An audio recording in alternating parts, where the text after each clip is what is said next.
The movie opens with a man desperately trying to escape a brutal hanging cage after being beaten nearly to death. At first, he looks like just another helpless prisoner. But they had no idea who they captured. His name is Koschei, a legendary warrior known as the Immortal. A man so dangerous that he slaughtered over 300 Red Army soldiers in a relentless quest for revenge. And this is the story of how one man declared war against an entire army. But this wasn't where the story began. Just days earlier, Koschei finally returned home after surviving another brutal war. Deep down, he already knew there would be nobody waiting for him. The soldiers had murdered his wife and family long before he ever made it back. Standing inside the empty house, Koschei quietly picked up the last photograph of the people he loved. For a brief moment, memories of his old life came rushing back. Then, without saying a single word, he tore the house apart, set the remains on fire, gathered what little he had left, and made one life-changing decision. He would leave everything behind and travel to Finland. Unaware that his journey was about to turn into another bloody war. As Koschei continued his journey toward Finland, his truck was suddenly stopped at a military checkpoint.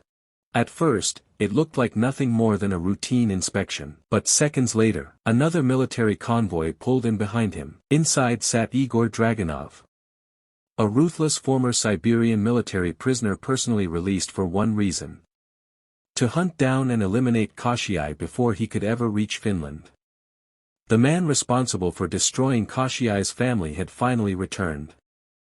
Realizing the trap had already been set, Koschei refused to wait. The moment one of the soldiers walked toward his truck carrying a burning flare, Koschei exploded into action.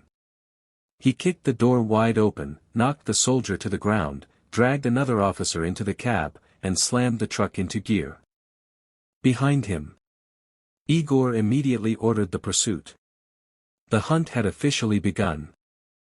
Koschei barely had time to breathe before another group of armed bikers came racing after him. One of the bikers suddenly opened fire before jumping onto Koschei's truck. But Koschei slammed on the brakes. The biker was thrown straight onto the road. And the military truck behind crushed him without slowing down. The second biker charged in moments later. Koschei rammed him head-on, smashing both bikes into the truck. The soldier tried escaping through the opposite door. But Koschei wrapped a rope around his neck and dragged him across the road until the man's head was ripped clean off. Finally, the road fell silent. Koschei stopped for a moment to catch his breath. Then suddenly, two military fighter jets appeared overhead and immediately unleashed a storm of bullets. Koschei swerved into an abandoned farmhouse, but the gunfire kept tearing the building apart. Realizing they were preparing another attack, he sped back onto the road. One fighter jet dove low, trying to finish him. At the last second, Koschei slammed on the brakes. The jet crashed straight into his truck and exploded.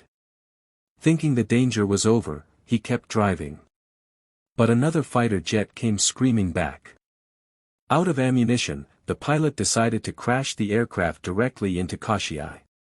Using his military instincts, Koschei braked again just in time, but the nightmare still wasn't over. A third aircraft arrived and began dropping massive bombs. One explosion hurled Koschei's truck straight into the river below. He disappeared beneath the water, only to rise back to the surface moments later, still refusing to die. After escaping across the river on a makeshift wooden raft, Koschei stumbled upon an abandoned armored vehicle and quietly loaded it with explosives. Meanwhile, Igor Dragunov and his men had already sealed off the highway, convinced this was the only route Koschei could take. Hours later, they finally spotted the armored vehicle approaching. Without hesitation, the soldiers opened fire from every direction. But before they could stop it, the armored vehicle suddenly exploded, soaring over the military blockade before crashing onto the other side in a massive fireball. Using the chaos as his cover, Koschei crossed the blockade. However, the explosion had drained the last of his strength. He stumbled out of the wreckage and collapsed onto the ground.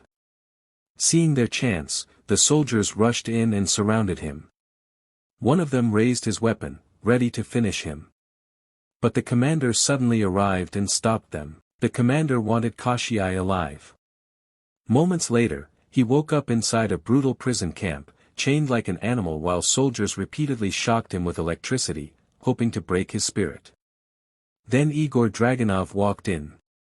Standing face to face with Koschei, he calmly confessed the horrifying truth. He was the man responsible for murdering Koschei's wife and little boy. Those words changed everything. The broken soldier instantly became a beast. With pure rage, Koschei ripped himself free from the chains. One guard rushed inside to investigate. Seconds later, Koschei walked back out carrying only half of the soldier's body. The remaining soldiers panicked and scattered into the woods. Koschei wasted no time. He stormed onto the military train, buried his axe into the first soldier who spotted him, then climbed across the coaches searching for the commander. But before he could reach him, a steel pipe slammed into him, knocking him straight into a coach filled with armed soldiers. Without a second to think, his military instincts took over. Using the coaches as cover, Koschei fought back with deadly precision, taking the soldiers down one after another. Meanwhile, Igor heard the gunfire and immediately realized Koschei had broken free. Knowing the warrior was coming for him, he quickly disconnected his own train coach, hoping to leave Koschei trapped behind. The moment Koschei stepped outside, he watched Igor's coach pulling away. Then he noticed a rocket launcher lying beside the tracks. At the same time, Igor returned to the commander's dining coach, eliminated everyone inside, and began collecting the money before making his escape. But seconds later, a deafening roar echoed across the train. Koschei came crashing through the coach with the rocket, launching himself straight into Igor. The two warriors immediately collided in a savage hand-to-hand fight, trading brutal blows until Koschei finally gained the upper hand. With one final strike, he hurled Igor out of the coach, pulled the safety pin from the rocket, and sent it flying back inside. The explosion consumed the entire coach, ending Igor's hunt once and for all. Weeks later, Koschei finally reached Finland, built himself a new home, and at last found the peace he had been fighting for. If you enjoyed this recap, don't forget to subscribe for more incredible movie stories.